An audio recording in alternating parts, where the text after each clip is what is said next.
Puntland waa qayb ka mid ah dalka Soomaaliya. Puntland State of Somalia oo la asaasay 1 bisha August sanadkii 19 dibadda siyaasadda iyo dhinacyo kaleeto.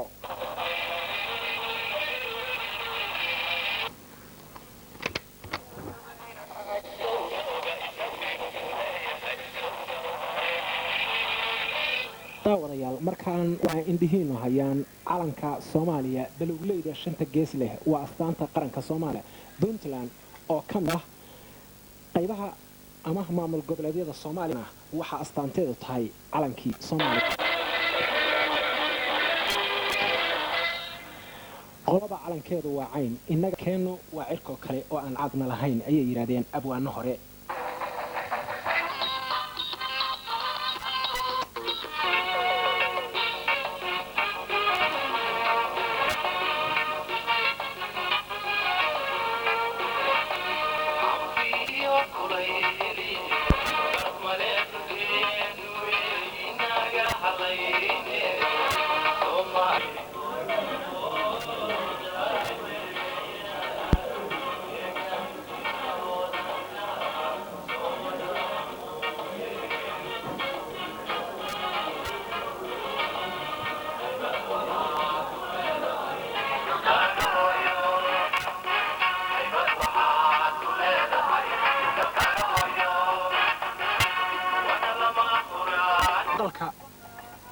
aragga markaan idin muuqda waa magaalada Garowe oo ah xarunta dawlad goboleedka Puntland.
xarunta dawladda Garowe